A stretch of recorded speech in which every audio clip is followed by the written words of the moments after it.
Everyone केमती अच्छे आपने आशा कर फिट एंड फाइन अच्छे मु रश्मि स्वागत कर मो YouTube channel Angelic Blessings studio.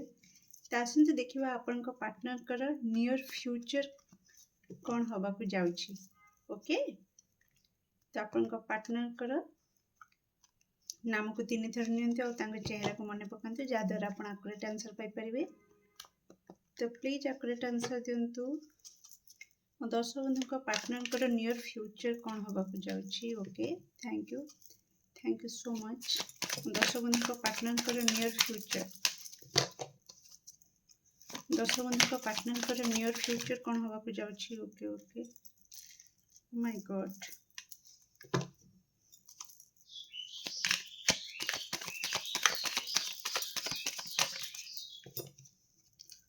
बहुत किछि घटिबा को जाउछि, बहुत। Okay, thank you so much.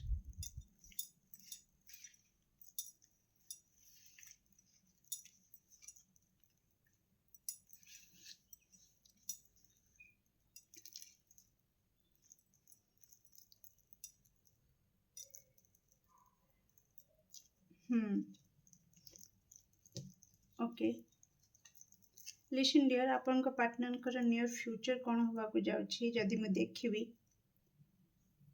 तो आपण पार्टनर धैर्यर परीक्षा चलुला। ओके, से केते धैर्यवान,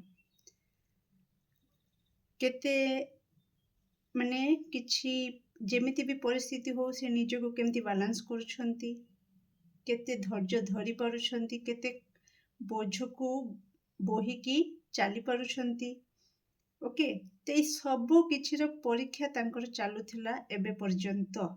ओके, तो कोठ ना कोठी बहुत से परिश्रम करिछंती, नो डाउट बहुत किछि सहिछंती। एठी कार्ड कहूची तो नियर फ्यूचर रे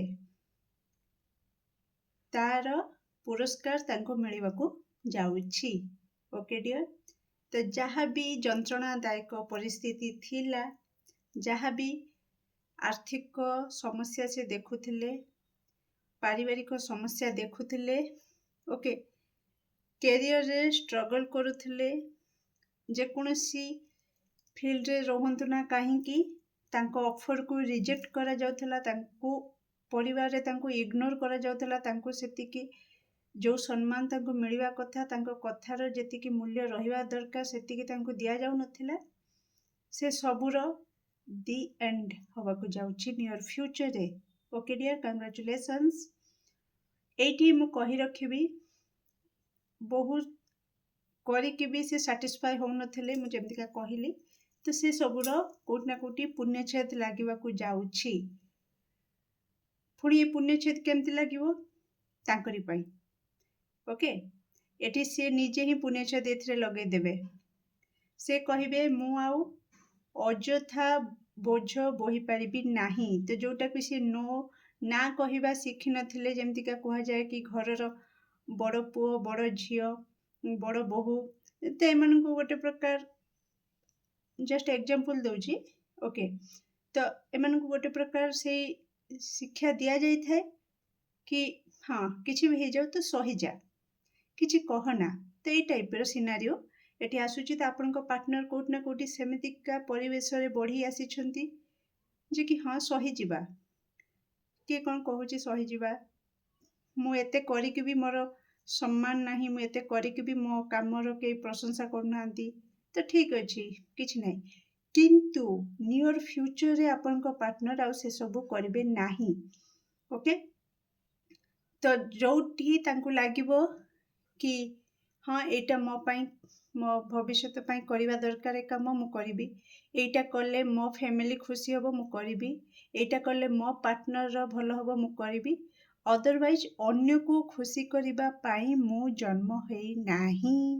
तो ए टाइप रो की वर्ड तांको माइंड रे चलिबो नियर फ्यूचर रे, निकट भविष्यत रे, कि हाँ मु जन्म हेची, मोर खुशी हबार अधिकार, मोर जन्मगत अधिकार, मु खुशी हेबी, मो परिवार को खुशी रखिबी, मो जीवन साथी को खुशी रखिबी, मो पिला छुआ को खुशी रखिबी, आउ समाज पाई किछि भलो काम करिबी, एथि पाई जन्म हेची।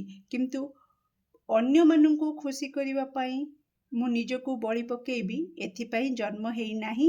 ଏଇ କଥାଟା କୋଉଠି ନା କୋଉଠି ତାଙ୍କ ଈଶ୍ୱର, ତାଙ୍କ ପୂର୍ବଜମାନେ ତାଙ୍କ ମୁଣ୍ଡରେ ଦେବେ। ଓକେ, ତ ତାଙ୍କର ଯେଉଁ ଗୋଟେ ଲୋକମାନଙ୍କୁ ଦେଖିବାର ଯେଉଁ ନଜରିଆ ଥିଲା, ଓକେ, ସହଜରେ କାହା କଥାକୁ ଶୁଣି ଦେଉଥିଲେ, ବିଶ୍ୱାସ କରିଯାଉଥିଲେ, ଅତି ମାନେ ବହୁତ ଜଲ୍ଦି ସେ ନିଜର କରିନେଉଥିଲେ ସମସ୍ତଙ୍କୁ। ଏଇ ଯେଉଁ ନଜରିଆ ତାଙ୍କର କମ୍ପ୍ଲିଟଲି ଚେଞ୍ଜ ହେବାକୁ ଯାଉଛି। ଗୋଟେ ନୂଆ ନଜରିଆରେ ମୁଁ ଯଦି କହିବି ଆପଣଙ୍କ ପାର୍ଟନରଙ୍କର ଗୋଟେ ନୂଆ ଜନ୍ମ ହେବାକୁ ଯାଉଛି ନିକଟ ଭବିଷ୍ୟତରେ, କିଛି ଭୁଲ ହେବନି। କାହିଁକି ନା ଆମ ନଜରିଆ, ଆମର ଜ୍ଞାନ ଯେତେ ବଢ଼ିବ ଆମେ ସେତେ ଗୋଟେ ଆମ ଆତ୍ମା ସେତେ ମାର୍ଜିତ ହୁଏ, ଆମେ ଗୋଟେ ନୂଆ ଜନ୍ମ ବି ନିଅନ୍ତି। ଓକେ ଡିଅର୍, ତ ସେମିତିକା ଆପଣଙ୍କ ପାର୍ଟନରଙ୍କର ଗୋଟେ ନୂଆ ଜନ୍ମ ହେବାକୁ ଯାଉଛି ନିକଟ ଭବିଷ୍ୟତରେ। ଆଉ ସେଇ ଜନ୍ମରେ ସେ କ'ଣ କରିବେ ନା ସେ ଦୁନିଆକୁ ନୂଆ ନଜରରେ ଦେଖିବେ। ତ ମୁଁ କରିବି, ହଁ ମୁଁ ଦାୟିତ୍ୱବାନ, ମୁଁ ଦାୟିତ୍ୱରୁ ପଛଘୁଞ୍ଚା ଦେବା ଲୋକ ନୁହେଁ। ଓକେ, ମୁଁ କାମ କରିବି, ମୁଁ କର୍ମଠ, ମୁଁ ପରିଶ୍ରମୀ, ମୁଁ ଦାୟିତ୍ୱବାନ, କିନ୍ତୁ ମୋ ନିଜର ଦାୟିତ୍ୱ ନେବି, ମୋ ପରିବାରର ଦାୟିତ୍ୱ ନେବି। ଓକେ, ସମାଜର ଭଲ ମଙ୍ଗଳ କାମ କରିବା ପାଇଁ ମୁଁ ଦାୟିତ୍ୱ ନେବି, କିନ୍ତୁ କିଛି ଆଲତୁ ଫାଲତୁ ଲୋକଙ୍କୁ ଖୁସି କରିବା ପାଇଁ ମୋ ପରିବାରର କୌଣସି ସଦସ୍ୟକୁ ମୁଁ ଦୁଃଖୀ କରିପାରିବିନି। ମୋ ପାର୍ଟନରକୁ ଆଖିରେ ଲୁହ ଦେଇକି ମୁଁ ଅନ୍ୟକୁ ଖୁସି ଦେଇପାରିବି ନାହିଁ। ଓକେ, ତ ଏଇ ଟାଇପ୍ର ପରିବର୍ତ୍ତନ ଆପଣଙ୍କ ପାର୍ଟନରଙ୍କ ଭିତରେ ଆପଣ ନିକଟ ଭବିଷ୍ୟତରେ ଦେଖିବେ। ତା ସହିତ ମୁଁ ଯେମିତିକା କହିଲି କ୍ୟାରିୟର ଫିଲ୍ଡରେ, ଓକେ, ସେ ଜବ୍ ବି କରିଥାନ୍ତୁ, କିନ୍ତୁ ଜବ୍ରେ ଯେଉଁ ଜବ୍ କରୁଛନ୍ତି, ଯେଉଁ କାମ କରୁଛନ୍ତି, ସେଥିରେ ସେ ସେତିକି ସନ୍ତୁଷ୍ଟ ନୁହନ୍ତି। ଓକେ, ତେଣୁ କେଉଁଠି ନା କେଉଁଠି ତାଙ୍କ ଲାଇଫକୁ ଆଜି ପର୍ଯ୍ୟନ୍ତ ଯେମିତି ରିଜେକ୍ସନ୍ ମିଳୁଥିଲା, ଇଗ୍ନୋର କରାହେଉଥିଲା, ତାଙ୍କର ପରିଶ୍ରମକୁ ଅଣଦେଖା କରୁଥିଲେ ତାଙ୍କର କେହି ଉପର ବସ୍ ଯିଏ, ଓକେ, ତ ସିଏ ତାଙ୍କ ଉପରେ ନଜର ଦେଉନଥିଲେ। କେଉଁଠି ନା କେଉଁଠି ଏବେ ସିଏ ସେଥିରେ ପୂର୍ଣ୍ଣଚ୍ଛେଦ ଦେବେ। ତ କିଛି ନୂଆ ଅପରଚ୍ୟୁନିଟିକୁ ଆପଣେଇ ପାରନ୍ତି କିଛି ଦର୍ଶକବନ୍ଧୁଙ୍କର ପାର୍ଟନର, ଯିଏକି ଯେଉଁ କାମ କରୁଛନ୍ତି ସେ କାମରେ ତାଙ୍କୁ ସେତିକି ସମ୍ମାନ ମିଳୁନି, ତାଙ୍କ କର୍ମ ଅନୁସାରେ ତାଙ୍କୁ ଫଳ ମିଳୁନି। ତ ସେଥିପାଇଁ ହୁଏତ କେହି ଜବ୍ ଚେଞ୍ଜ କରିପାରନ୍ତି, କାମ ଚେଞ୍ଜ କରିପାରନ୍ତି, ଏ କମ୍ପାନୀରୁ ବାହାରିକି ଅଲଗା କେଉଁ ବଡ଼ କମ୍ପାନୀରେ ଇଣ୍ଟରଭ୍ୟୁ ଦେଇକି ପଶିପାରନ୍ତି। ଓକେ, ନୂଆ ଅପରଚ୍ୟୁନିଟି, ନୂଆ ଜବ୍ କରିପାରନ୍ତି, କିମ୍ବା ନୂଆ ବିଜନେସ୍କୁ, ଯଦି ପାର୍ଟନରସିପ୍ରେ ବିଜନେସ୍ ଥିଲା ତ ସେଠୁ ବାହାରିକି ନିଜେ ଲିଡର ହେଇକିନା, ନିଜେ ଗୋଟେ ମାନେ ନିଜ ହାତକୁ ଦାୟିତ୍ୱ ନେଇକିନା, ନିଜେ ଲିଡର ହେଇକିନା, ବସ୍ ହେଇକିନା, ତ କାହା ଅଣ୍ଡରରେ ନ ରହିକି ନିଜେ ବସ୍ ହେଇକିନା, ଗୋଟେ ମାଲିକ ହେଇକିନା ନିଜେ ଗୋଟେ ବିଜନେସ୍ ଷ୍ଟାର୍ଟ କରିବା। ତ ଏଇ ଟାଇପ୍ର କିଛି ସେ ନୂଆ ପଦକ୍ଷେପ ନେଇପାରନ୍ତି କ୍ୟାରିୟର ରିଗାର୍ଡ଼ିଂ। ଓକେ, ତ କେଉଁଠି ନା କେଉଁଠି ଯଦି ସେ ଷ୍ଟୁଡେଣ୍ଟ ଥିଲେ, ଓକେ, ତ ବହୁତ ସାରା ଇମୋସନାଲ୍ ଥିଲେ, ଓକେ, ଇମ୍ୟାଚୁରନେସ୍ରେ କେବଳ କ୍ୟାରିୟର ଉପରେ ଫୋକସ୍ ନ କରିକି ଲଭ୍ ଲାଇଫ୍ କିମ୍ବା ସୋସିଆଲ ଚାଟ୍ ଫାଟ୍, ଏମିତି ସାଙ୍ଗସାଥି ସହିତ ଟାଇମ୍ ୱେଷ୍ଟ କରିବା, ଏସବୁରେ ତାଙ୍କର ମାଇଣ୍ଡସେଟ୍ ଥିଲା। ତ ସେମାନଙ୍କ ପାଇଁ ବି ଗୁଡ୍ ନ୍ୟୁଜ୍, କେଉଁଠି ନା କେଉଁଠି ସେ ଏବେ ଆକ୍ସନ୍ ନେବେ ନିଜ କ୍ୟାରିୟର ଆଡ଼ିକୁ। ଓକେ, ଆକ୍ସନ୍ ନେବେ କି ସିଏ କେମିତି ସକ୍ସେସ୍ ହେବେ, ଆଉ ସିଏ କାହା ଆଗରେ ହାତ ଯୋଡ଼ିକି ମୁଣ୍ଡ ନଇଁକି ଆଜ୍ଞା ଆଜ୍ଞା, ଠିକ୍ରେ ବି ଆଜ୍ଞା, ଭୁଲରେ ବି ଆଜ୍ଞା କହିପାରିବେ ନାହିଁ। ନିକଟ ଭବିଷ୍ୟତରେ ସିଏ ଚାହିଁବେ କି ମୁଁ ବସ୍ ହେବି, ମୋ ହାତରେ ପାୱାର ରହିବ, ଆଉ ମୁଁ କେଉଁଠି ନା କେଉଁଠି ମୁଁ ଯେଉଁ ହିସାବରେ ସ୍ୱପ୍ନ ଦେଖିଛି ସେଇ ହିସାବରେ ମୁଁ ମୋ ଲାଇଫକୁ ଲିଡ୍ କରିବି। ବିୟୁଟିଫୁଲ୍ ଏନର୍ଜି ଆଉ ବାଲାନ୍ସଡ୍ ଏନର୍ଜି, ବହୁତ ହି ସୁନ୍ଦର ଏନର୍ଜି। ତାଙ୍କ ଧୈର୍ଯ୍ୟର ପରୀକ୍ଷା ସେ ବାରମ୍ବାର ଅଗ୍ନି ପରୀକ୍ଷା ଦେଲା ଭଳି ଦେଇସାରିଛନ୍ତି। ଏବେ ଆଉ ନୁହଁ, ନା କହିବେ ଫାଇନାଲି। ଯେଉଁଠି ଲାଗିବ କି ଏଇଟା ମୋ ଉପରେ ଓଭର ହେଇଯାଉଛି, ଦରକାରଠୁ ଅଧିକ ହେଉଛି, ସେଠି ସିଏ ନା କହିବେ।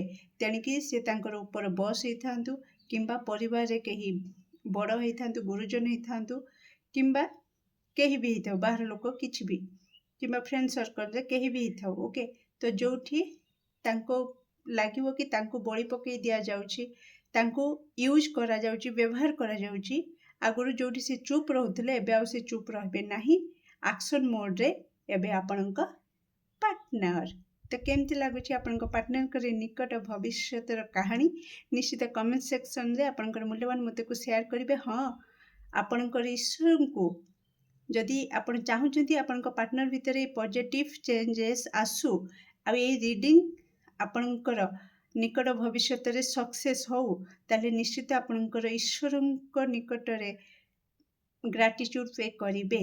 निश्चित आपण कमेंट सेक्शन रे आपणकर इष्टଙ୍କୁ स्मरण करिकी थैंक यू यूनिवर्स तो मो पार्टनर को सपोर्ट करंतु मो पार्टनर को एई नुआ जन्म दबा आ से जन्म को से जेमतिका भलरे आपण जो हिसाब रे प्लान करिसेंती कि हाँ मो पार्टनर को गोटे भल पोजीशन रे रखिबा आउ हाँ को हाँ ना को ना कहबा शिखिबा। तो जदि आपण वास्तव रे चाहूचंती ए सब हो तो निश्चित आपण ईश्वर को पाखरे थैंक यू कहिकी तांको कहंतु क्लेम करंतु ए रीडिंग को। ओके डियर, कमेंट सेक्शन रे do like share and subscribe for more videos. Thank you so much.